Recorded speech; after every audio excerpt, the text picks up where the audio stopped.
बिस्मिल्लाहिर्रहमानिर्रहीम। अस्सलाम वालेकुम। अच्छा जी बच्चों, हम लोगों ने आज के इस लेक्चर में चैप्टर नंबर 17 का जो टॉपिक हम लोगों ने स्टार्ट किया हुआ था कल, डीफॉर्मेशन इन सॉलिड्स, और उसके बाद हम लोगों ने इलास्टिसिटी को पढ़ा और फिर हम लोगों ने स्ट्रेस को पढ़ा।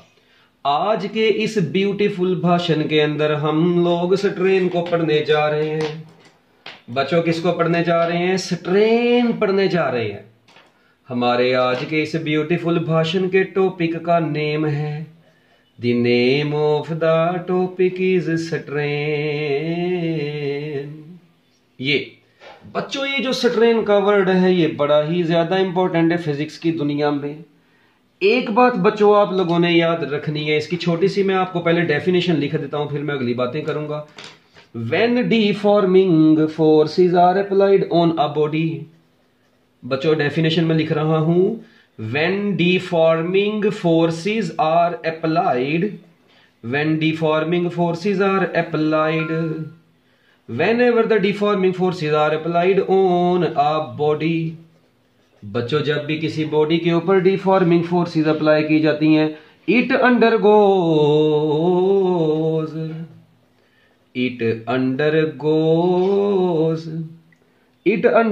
a change in shape or size. It undergoes a change in shape or size. तो बच्चों ये जो undergoes, इसके अंदर जो होता है बच्चों क्या होता है जी? चेंज इन शेप और size. The fractional change in this shape और size is known as strain.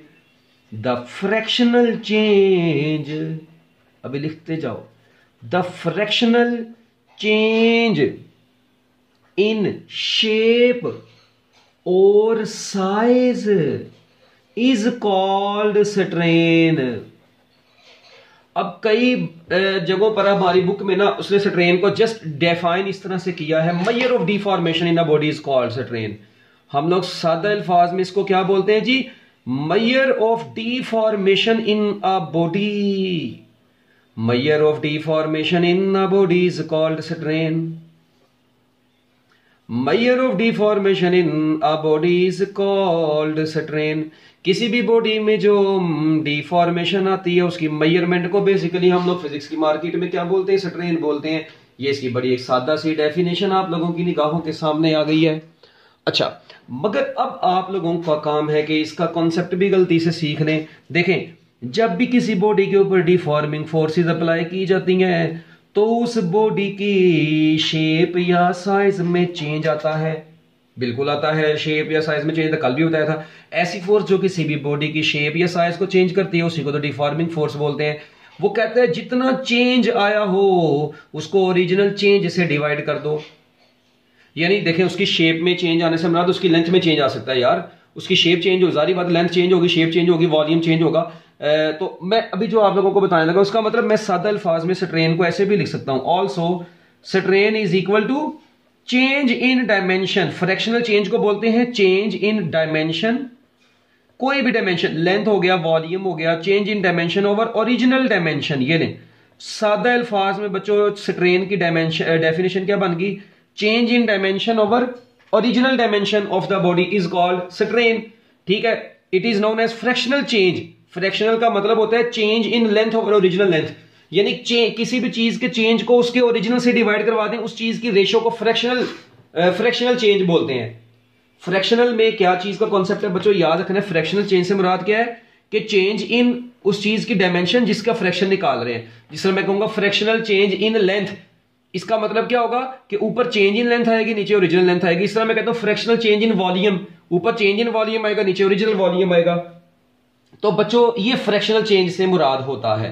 तो फिजिक्स की दुनिया में फ्रैक्शनल चेंज इन शेप और फ्रैक्शनल चेंज इन शेप और size of the body is called strain.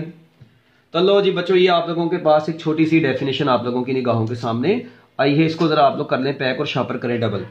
अब मुझे ये बताओ कि इधर स्ट्रेन के जो यूनिट होंगे वो क्या होंगे? आप लोग देखें, ऊपर भी यूनिट और नीचे भी यूनिट सेम होंगे।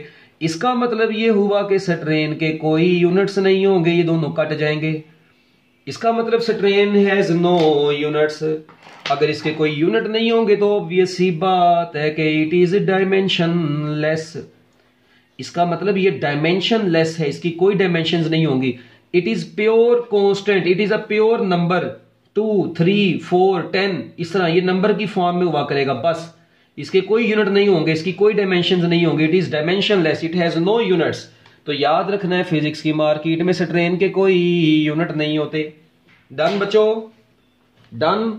अच्छा इसके बाद अब अगली बातें, हैंड तो रेज करो ना यार जल्दी जल्दी ताकि थोड़ा सा आइडिया हो। अब आप लोगों ने बच्चों नेक्स्ट चीज जो यहां पर बड़े गौर से देखनी है वो क्या है, ये देखो। अगर मैं आप लोगों से ये कहता हूं बच्चों इसकी टाइप्स मुझे बताएं, स्ट्रेन की टाइप्स, टाइप्स ऑफ स्ट्रेन, क्या नाम है जी हमारा टॉपिक का, टाइप्स ऑफ स्ट्रेन। बच्चों याद रखना है इसकी 3 तरह की टाइप्स जो है हम लोग डिस्कस करते हैं। एक होता है टेंसाइल स्ट्रेन, एक होती है बच्चों टेंसाइल स्ट्रेन। अब टेंसाइल स्ट्रेन बच्चों कौन सी होती है? बच्चों याद रखिएगा ऐसी स्ट्रेन जो किसी बॉडी के लेंथ में चेंज लेके आती है ना, यानी हम लोग कहते हैं टेंसाइल स्ट्रेन को किस तरह से रिप्रेजेंट करते हैं हम लोग कहते हैं ये tensile strain is equal to बच्चों tensile strain is equal to fractional change in length, यानी change in length over original length is known as change in length over original length is known as tensile strain. इसी तरह बच्चों जो एक होती है volumetric strain, volumetric strain. बच्चों volumetric strain कौन सी होती है? हम लोग इसको कहते हैं जी वॉल्यूमेट्रिक स्ट्रेन, ये इसको कई लोग जस्ट वॉल्यूम स्ट्रेन भी बोलते हैं। जो वॉल्यूम स्ट्रेन होगी वो आप लोगों को पता है change in volume over original volume के बराबर होगी। तो इनके भी कोई यूनिट नहीं है, आप लोगों की निगाहों के सामने मैंने लिखा है। अच्छा ये देखो क्या मतलब है change in length over original length का। मैं आप लोगों को इसकी एक छोटी सी एग्जांपल देता हूं। ये देखो सपोज करो कि इसकी एग्जांपल दे रहा हूं टेंसाइल स्ट्रेन की। भाईजान यहां से आप लोगों ने एक ब्यूटीफुल वायर है कॉपर की, उसको आप लोगों ने बांधा हुआ है। अब मेरी बात सुने, आप लोगों ने इसके ऊपर फोर्स लगा के, क्या लगा के, फोर्स लगा के इसकी लेंथ को यहां से यहां तक क्या कर दिया, चेंज कर दिया। अब इसकी ओरिजिनल लेंथ L थी, आप लोगों ने जब इसके ऊपर स्ट्रेचिंग की इसकी जो लेंथ में चेंज आया, सपोज करें वो जो जितना चेंज आया वो डेल्टा L है, तो वो जो चेंज इन लेंथ आई होगी उसको ओरिजिनल लेंथ से डिवाइड करवाएंगे तो इस बॉडी में आया हुआ स्ट्रेन आपको हासिल होगा। और स्ट्रेन आता ही किसकी वजह से है? जब किसी पर्टिकुलर एरिया के ऊपर फोर्स लगती है। तो स्ट्रेन बेसिकली स्ट्रेस की वजह से ही आता है किसी बॉडी में, मगर हम लोग अभी सिर्फ और इसकी स्ट्रेस की वजह से डिफॉर्मेशन आई, उस वो कितनी डिफॉर्मेशन आई, वो डिफॉर्मेशन इस तरीके से कैलकुलेट की, उसके फ्रैक्शनल चेंज से कैलकुलेट की, इसीलिए तो हम लोग स्ट्रेन बोलते हैं। Fractional change in any physical, fractional change in dimension, ठीक है, चेंज इन लेंथ या change in dimension over original dimension is known as strain. तो लो जी बच्चों ये आप लोगों के पास इसकी छोटी सी डेफिनेशन आई। अच्छा इसी तरह सपोज करते हैं आप लोगों के पास बच्चों एक ऑब्जेक्ट था जी, उसका वॉल्यूम इतना था, पहले चरसी का ऐसे ये इतना सा वॉल्यूम था। आप लोगों ने क्या काम किया बच्चों, उसके ऊपर लगाई चपेड़े मारी, रख के फोर्सेस अप्लाई की। जब आप लोगों ने इन ऑब्जेक्ट्स के ऊपर इस ऑब्जेक्ट के ऊपर फोर्सेस अप्लाई की, नीचे से भी की है, वो ड्रॉ नहीं कर सकता, ये येलो में ड्रॉ की नजर आई, हाँ। तो बच्चों इसके वॉल्यूम में भी चेंज आ जाएगा। ये जो वॉल्यूम में चेंज आया इसको डेल्टा वी बोल दो, और ये जो ओरिजिनल वॉल्यूम था इसको वी बोल दो। तो चेंज इन वॉल्यूम को ओरिजिनल वॉल्यूम से डिवाइड करवाएंगे तो आपको वॉल्यूम स्ट्रेन हासिल हुआ करेगी। तो ये बिल्कुल जस्ट जो है कि बेसिक सी डेफिनेशन थी वॉल्यूम स्ट्रेन की। डन, डन बच्चों, done. Hurry up hand raise करें। ये जो लोग यहाँ पे मुंह उठा के बैठे हुए हैं ना, लेक्चर लगा के बेशरम लोग सो जाते हैं, मुझे पता लग रहा है। मैं जिसका हैंड रेज ना वो करेगा उसको मैं 1 मिनट से पहले क्लास से बाहर निकालूंगा। इसका मतलब you people are not active in your class, you are just wasting your time. You don't know your time is very very lucky, so you are just wasting your time if you will not raise your hands, okay? So kindly just response, okay? Otherwise I will remove you from the meeting. बच्चों यहाँ पर अब आप लोग यहाँ पर थोड़ी सी अगली बात गौर से सुनेंगे। अब मुझे ये बताएं वॉल्यूम स्ट्रेन भी होगी। अच्छा जो शीयरिंग स्ट्रेन है ना, ये थोड़ी सी इंटरेस्टिंग चीज है। शीयर स्ट्रेन, क्या बोल रहा हूं बच्चों, मैं शियर स्ट्रेन बोल रहा हूं। सपोज करें यहाँ पे बाबा जी सियालकोट आया, कौन आया, बाबा जी सियालकोट। ये देखें, ये बाबा जी सियालकोट आया बेचारा, ठीक है। ये ऐसे बेचारा एक, सपोज करें बेचारा ये रेक्टेंगल बिल्कुल चिलमोल.com के अंदर बैठा हुआ था। एक बाबा जी सियालकोट वाला आया और एक बाबा जी लाहौर वाला आया, ये देखें, ठीक है। इसने फोर्स लगाई इधर को, ये लाहौर वाले ने, ठीक है जी, लाहौर वाले ने फोर्स लगाई अपनी तरफ, और यहां पर सियालकोट है। यहाँ पे कौन है बच्चों, हाँ सियालकोट। लाहौर वाले ने फोर्स अपनी तरफ लगाई, सियालकोट वाले ने कहा ना भाई सियालकोट इधर को आएगा। अब मुझे ये बताओ, जब इस बेचारी की बॉडी के ऊपर आप लोगों ने दो फोर्सेस लगाई, कितनी फोर्सेस लगाई, दो फोर्सेस लगाई, एक लाहौर की तरफ और एक सियालकोट की तरफ। तो बच्चों क्या हुआ, तो आप लोग देखो इस बॉडी की जो ओवरऑल डायमेंशन है उसके अंदर ऐसा चेंज आया।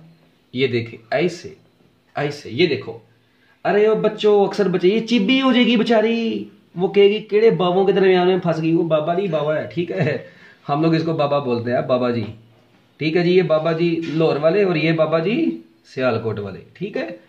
अब ये बाबा जी लाहौर वाले और बाबा जी सियालकोट वाले ने फोर्स लगाई, तो अब आप लोग देखें इसकी जो इस तरह की जो लेंथ थी ना यहाँ पर ऐसे, वो थोड़ी सी चिब्बी हो गई है, इधर से भी वो थोड़ी सी ऐसे, अब ऐसे सॉरी ऐसे हो गई है। यानी इसकी ओरिजिनल शेप ये थी, ये देखो, ये इसकी ओरिजिनल शेप ये थी बच्चों ऐसे, मगर अब वो आप लोग देखें, ये इसकी ओरिजिनल शेप थी ना ऐसे यहां से यहां तक, मगर आप लोग देखें वो फोर्सेस अप्लाई करने से वो शेप में क्या आ गया है, चेंज आ गया है। तो इसका मतलब ये हुआ बच्चों, ये देखो एक फोर्स इधर को लगी थी, ठीक है, तो ओवरऑल इसकी शेप में जो चेंज आया बच्चों। अब मुझे ये बताएं इसकी ओरिजिनल लेंथ कितनी थी, इसकी ओरिजिनल लेंथ L थी, जबकि change in length delta L आ गई। इसको डेल्टा L, इसको L बोल दो, और यहां पर जो एंगल बन रहा है इसको थीटा बोल दो। इसका मतलब शियर स्ट्रेन की वजह से बॉडी का एंगल पहले बिल्कुल 90 था, अब वो थोड़ा सा चिपा हो गया है। इसका मतलब मैं कह सकता हूं कि शियर स्ट्रेन की वजह से बॉडी में एंगुलर डिफॉर्मेशन आ गई है।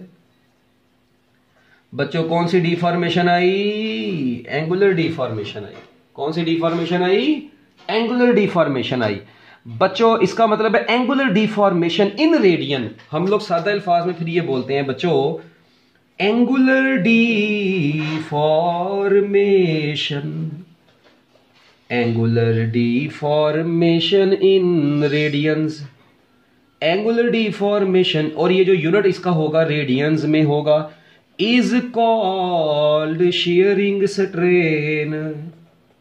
इसको हम लोगों ने फिजिक्स की मार्केट में क्या नाम दिया हुआ है, शियरिंग स्ट्रेन का नाम दिया हुआ है। अब आप लोग याद रखिएगा बच्चों, यहां पर जो शियरिंग स्ट्रेन, सॉरी ये गलती से बन गया। अच्छा, अब एक चीज पे आप लोगों ने गौर से देखना है, बल्कि लिख ही लो, क्योंकि मैं बता देता हूं कैसे। बच्चों ये जो शेयरिंग स्ट्रेन है ना, इसको अब शेयर स्ट्रेन को कैसे लिखेंगे आप लोग, इसका फार्मूला क्या बनाएंगे बच्चों। शेयर स्ट्रेन को आप लोग इसका फार्मूला लिखेंगे, देखें। अच्छा मेरी बात सुने, ये जो क्या नाम है ना, इसको आप एल की बजाय, आपकी बुक वाले ने इसको ए बोला है, इसको डेल्टा ए बोला है, तो मैं भी आपकी बुक वाला यूज कर लेता हूं ताकि वो भी खुश हो जाए बेचारा। ये देखें, अब मुझे बताएं इसमें चेंज कितना आया, इस एंगल के लिहाज से इतना चेंज आया। अब इस बॉडी में इस एंगल के लिहाज से जितना चेंज आया उसको डिवाइड करवा दें उसकी ओरिजिनल क्वांटिटी से। ओरिजिनल तो इसकी ए थी ना, तो उससे डिवाइड करवा देंगे, तो बच्चों आपके पास ये जो स्ट्रेन हासिल होता है इसको शियर स्ट्रेन बोलते हैं। और मजे की बात बताऊं, यही शियर स्ट्रेन बेसिकली किसके बराबर आ रहा है, अगर आप लोग और से देखो, यहाँ पर ट्राइंगल से बनी हुई है, इस ट्राइंगल के ऊपर आप लोग टेंजेंट थीटा अप्लाई करो, वो परपेंडिकुलर ओवर बेस होता है। क्या ख्याल है, तो बच्चों आपके पास यही आएगा, tangent theta is equal to delta A over A. हमारी किताब वाले ने इसी टेंजेंट थीटा को गैमा भी बोला है, एम खच मारी हुई है, गैमा का नाम दिया हुआ है, आप लोग भी गैमा बोल सकते हैं, इसमें कोई परेशानी वाली बात नहीं। इसको अकेला टेंजेंट थीटा, स्मॉल एंगल्स के ऊपर टेंजेंट थीटा और थीटा एक दूसरे के इक्वल होते हैं, इसको थीटा भी बोला जा सकता है, मगर आपकी बुक वाले ने इसको गैमा बोला, इसलिए मैं भी इसको गैमा बोल रहा हूं।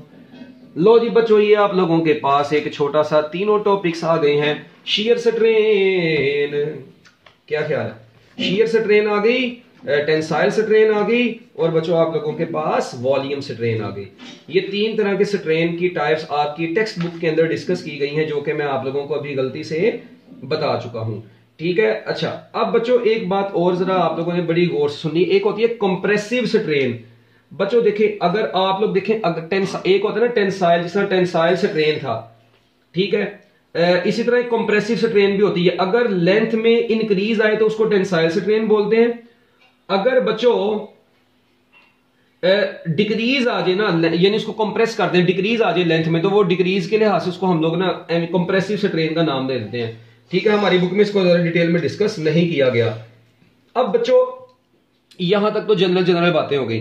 अब आप लोगों को पता है, जब भी किसी बॉडी के ऊपर आप लोग स्ट्रेस अप्लाई करते हैं तो विद इन इलास्टिक लिमिट, बच्चों कौन सी limit, within elastic limit, बच्चों इंसानियत के दायरे में रहना है, सियालकोट से आगे नहीं जाना है। ये देखें, विद इन इलास्टिक लिमिट आप लोग किसी भी बॉडी के ऊपर स्ट्रेस अप्लाई करते हैं तो वो स्ट्रेस उसके अंदर प्रोड्यूस होने वाले स्ट्रेन के डायरेक्टली प्रोपोर्शनल होता है। मैं ऐसे भी लिख सकता हूं, stress is equal to constant into strain.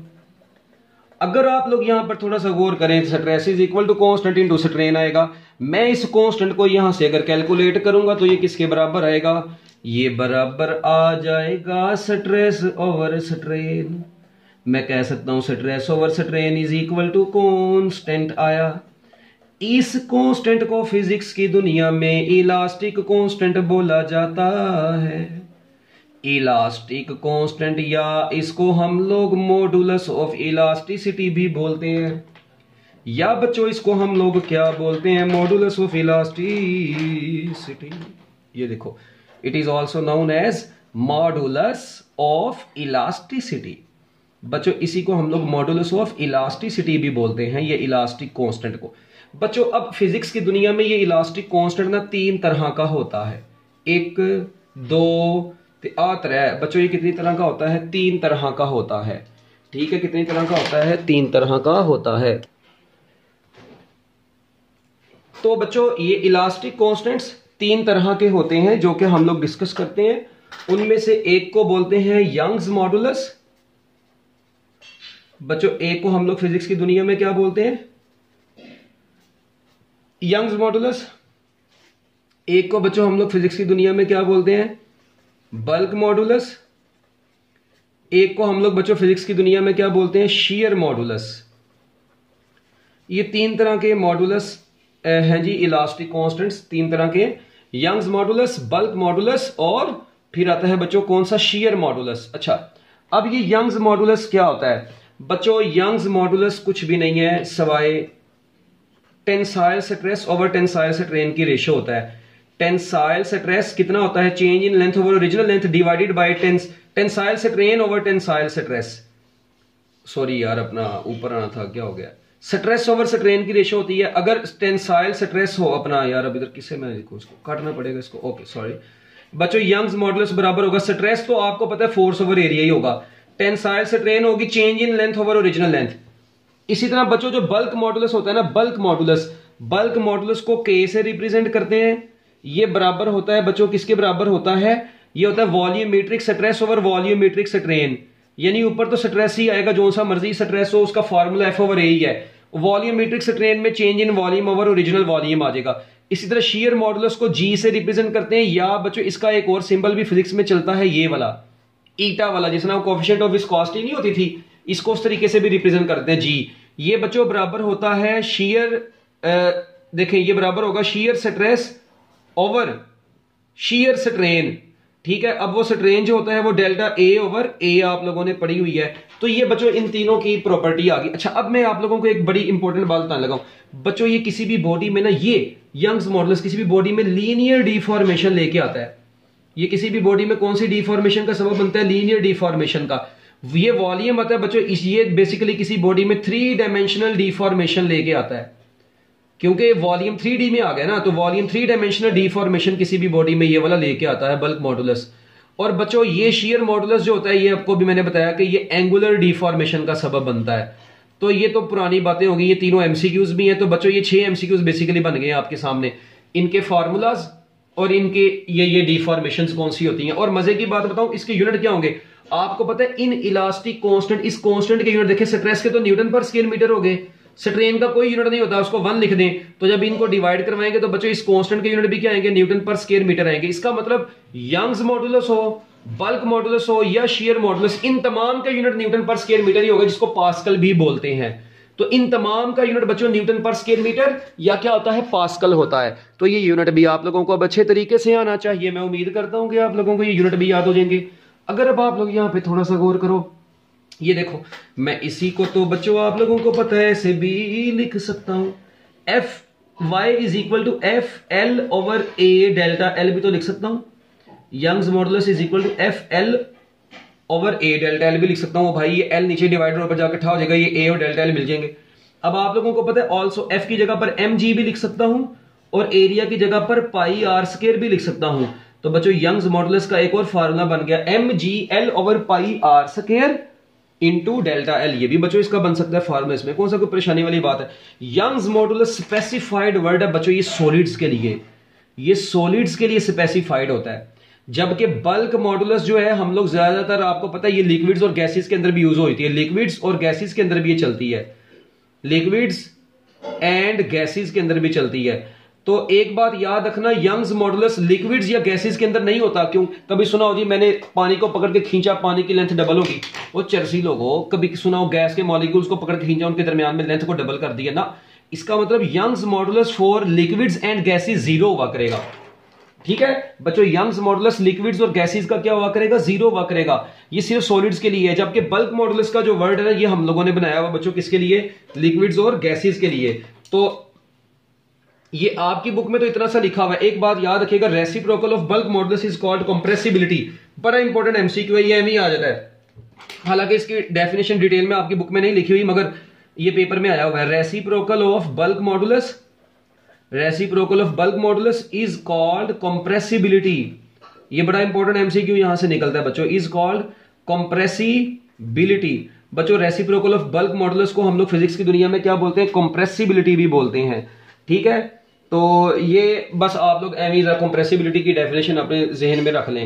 अब आप लोग ना एक चीज यहां पर बच्चों थोड़ा सा और गौर करें कि ये जो एफ, इसका मतलब गैसेस के केस में फोर्स ओवर एरिया, गैसेस में याद है आप लोगों को मैंने आपको बताया था कि ये स्ट्रेस की बजाय हम लोग ये लफ्ज़ यूज करते हैं प्रेशर का, तो मैं इसकी जगह पर डेल्टा पी भी यूज कर सकता हूं, डेल्टा वी ओवर वी भी बन जाएगा ये गैसेस के केस में।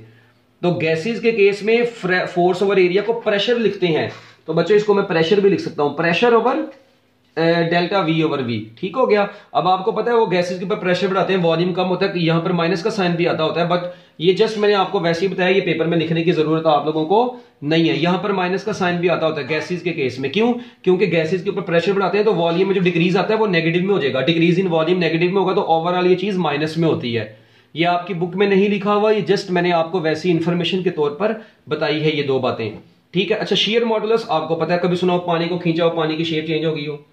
ठीक है, यूजुअली हम लोग इसको भी सॉलिड्स के लिए यूज करते हैं बच्चों। It is also known as shear modulus, also known as modulus of rigidity, also known as, it is also known as modulus of rigidity. बच्चों याद रखना, it is also known as modulus of rigidity, इसको हम लोग modulus of rigidity भी बोलते हैं।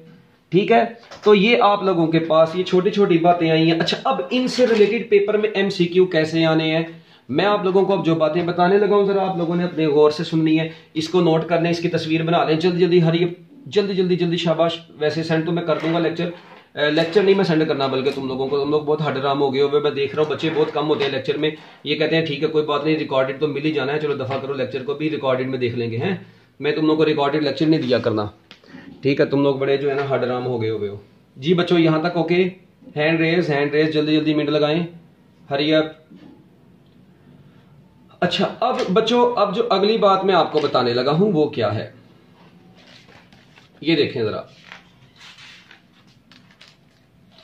बच्चों। नेक्स्ट चीज बड़ी ही इंपॉर्टेंट है, ये ना आप लोग अपनी टेक्स्ट बुक ओपन करें, आपको आपकी टेक्स्ट बुक के अंदर ना टेबल नजर आएगा एक, ये टेबल आपको नजर आ रहा है 17.1। बच्चों इसमें से बड़े ही इंपॉर्टेंट किस्म के ना कुछ पॉइंट्स सामने आते हैं। टेबल नंबर 17.1 में से बच्चों कुछ पॉइंट्स हैं बड़े काम के, जिनको आप लोगों ने बड़े अच्छे तरीके से सुनना है और देखना है। ये देखें टेबल नंबर 17.1 में कहता है कि देखें यंग्स मॉडुलस किस किस का सेम है। अब कुछ एमसीक्यूज है, मैं इधर लिख भी देता हूं बच्चों। यंग्स मॉडुलस की वैल्यू आप लोग देखें, यंग्स मॉडुलस आप लोग एल्यूमिनियम का ले लें, ठीक है, और ये बराबर है किसके, बल्क मॉडुलस ऑफ एल्यूमिनियम, यानी एल्यूमिनियम का यंग्स मॉडुलस और एल्यूमिनियम का बल्क मॉडुलस एक दूसरे के इक्वल होते हैं और इनकी value 70 into 10 raise to power कितनी लिखी हुई है, 9 लिखी हुई है, न्यूटन पर स्क्वायर मीटर। बच्चों ये जो वैल्यू आप लोगों को नजर आ रही है ये कितनी लिखी हुई है, 70 into 10 raise to power 9 newton पर square metre. Young's modulus of aluminium and bulk modulus of the aluminium, ये दोनों सेम वैल्यू रखते हैं। इसी तरह बच्चों आप लोग देखें कि bulk modulus for bone and concrete has no value. Bulk modulus for bone and concrete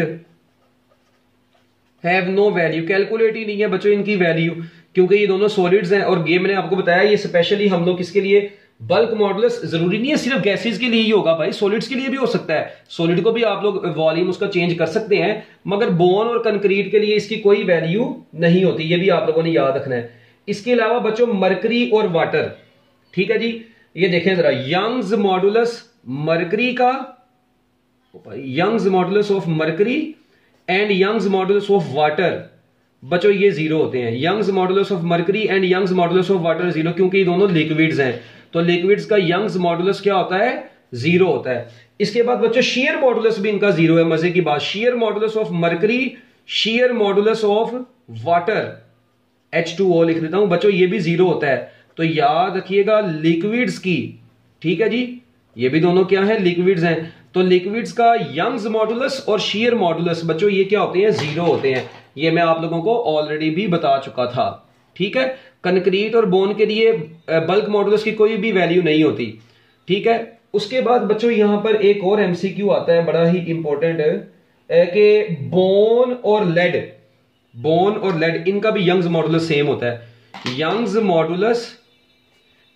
modulus बच्चों बोन का is equal to Young's modulus of lead.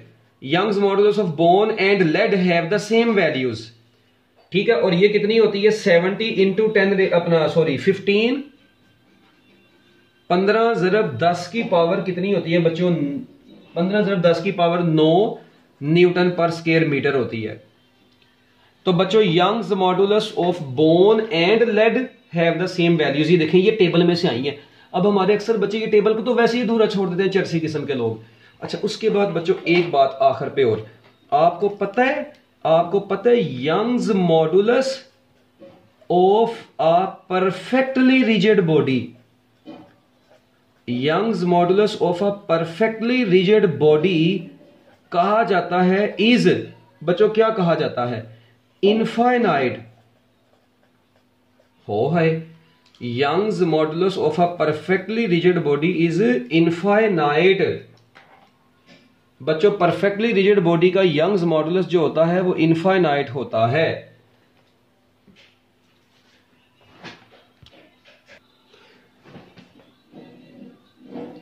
तो बच्चों ये मैं आपको बता दूं Young's modulus of a perfectly rigid body क्या होता है, Young's modulus of a perfectly rigid body infinite होता है। उसकी वजह क्या है मैं आपको वजह भी बता देता हूं। देखें आप लोगों को पता है बच्चों यंग्स मॉडुलस का फार्मूला होता है कि stress over strain, force over area divided by delta L over L. अब मुझे आप लोग खुद ये बात बताओ कि बच्चों जो सॉलिड्स होते हैं, ठीक है, परफेक्टली रिजिड बॉडी जो होगी, इसका मतलब उसका जो स्ट्रेन होगा ना, ये एफ ओवर ए तो ऊपर है, उसका जो स्ट्रेन होगा वो जीरो होगा। परफेक्टली रिजिड बॉडी का स्ट्रेन क्या होता है बच्चों, जीरो होता है। क्यों स्ट्रेन जीरो होता है, उसका स्ट्रेन इसलिए जीरो होता है क्योंकि उसकी लेंथ में चेंज ही नहीं आता। जब उसका change in length he zero होगा तो change in length over length वो पूरी चीज ही जीरो हो जाएगी। तो समथिंग ओवर जीरो क्या होता है बच्चों, इन्फिनिटी होता है। तो ये याद रखना है, Young's modulus of a perfectly rigid body is infinite. ये बहुत इंपॉर्टेंट एमसीक्यू है, ठीक है बच्चों, ये बहुत ही इंपॉर्टेंट एमसीक्यू है जिसको आप लोगों को अपने माइंड्स के अंदर रखना पड़ेगा। अब आखिरी बात यहां पर जो है वो क्या है, ये परफेक्टली रिजिड बॉडी होगी, ठीक है। बच्चों अब ना इसी का ना कुछ एमसीक्यूज है एंट्री टेस्ट के हवाले से भी, उसका मेरे पास रिकॉर्डेड लेक्चर ऑलरेडी यूट्यूब पे पड़ा हुआ है, मैं आप लोगों को वो भी सेंड कर दूंगा। उसमें बताया हुआ है कि यंग्स मॉडुलस जो होता है ना वो किसी भी सॉलिड की वैल्यू के ऊपर डिपेंड नहीं करता, अपना क्या नाम है उसकी डायमेंशंस के ऊपर डिपेंड नहीं करता, ये लेंथ के ऊपर डिपेंड नहीं करता, ये ठीक है एरिया के ऊपर डिपेंड नहीं करता यंग्स मॉडुलस। जिस तरह रेजिस्टिविटी नहीं थी, ये सिर्फ नेचर ऑफ द मटेरियल के ऊपर डिपेंड करता है। इसी तरह अगर किसी वायर को दो हिस्सों में कट कर दें तो हर वायर के जो नया हिस्सा बनेगा हर हिस्से का यंग्स मॉडुलस सेम ही होगा। तो Young's modulus is independent of dimensions, ठीक है, Young's modulus is independent of dimensions, independent of dimensions. बच्चों ये डायमेंशंस के ऊपर डिपेंड नहीं करता, ठीक है बस। अच्छा मैं अब अगर आप लोगों से एक चीज पूछूं, एक ना बॉडी है उसकी लेंथ को मैंने डबल कर दिया है, यानी अगर उसकी चेंज इन लेंथ डबल कर दें तो बच्चों उसका स्ट्रेन आपको पता है 1 होगा। ये बड़ी मैंने काम की बात लिखी है, अगर किसी बॉडी की लेंथ को डबल कर दें उसकी स्ट्रेन 1 हो जाएगी, और आपको पता है जब उसकी स्ट्रेन 1 होगी ना तो उसका यंग्स मॉडुलस उसके स्ट्रेस के बराबर आ जाएगा। हाँ क्या बात बता गया हूं मैं। इसका क्या मतलब है कि अगर किसी बॉडी की लेंथ का चेंज जो है वो 2 है तो उसकी स्ट्रेन 1 होगी और उसका यंग्स मॉडुलस और स्ट्रेस एक दूसरे के इक्वल होंगे। इसका क्या मतलब है? हाँ जी बॉयज, ये देखें, अगर अब आप लोग यहां पर थोड़ा सा गौर से बच्चों देखें ना तो आप लोग देखें, आपको पता है यंग्स मॉडुलस होता है स्ट्रेस ओवर स्ट्रेन। अब डेल्टा एल अगर 2 है, देखें अगर उसकी लेंथ में बच्चों चेंज आया है, ठीक है, लेंथ में बच्चों उसकी ये डेल्टा एल नहीं, इसको बोलेंगे फाइनल लेंथ 2 हो गई तो डेल्टा एल 1 होगा, ठीक है। ये देखें एक मिनट मैं आप लोगों को इसकी एग्जांपल दे देता हूं। ये पता नहीं है नेट को क्या हो गया यार। ये देखो इधर बच्चों अगर आप लोग यहां पर गौर से देखें तो डेल्टा एल आपको पता है स्ट्रेन होता है delta L divided by L.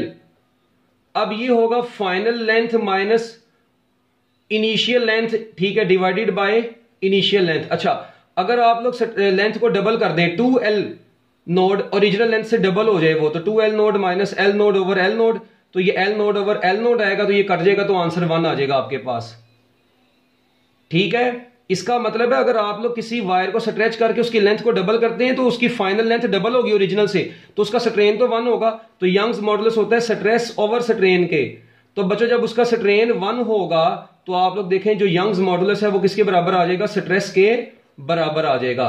तो बच्चों याद रखिएगा अगर किसी वायर को स्ट्रेच करके उसकी लेंथ को डबल कर दें तो उसका यंग्स मॉडुलस और स्ट्रेस एक दूसरे के इक्वल होते हैं।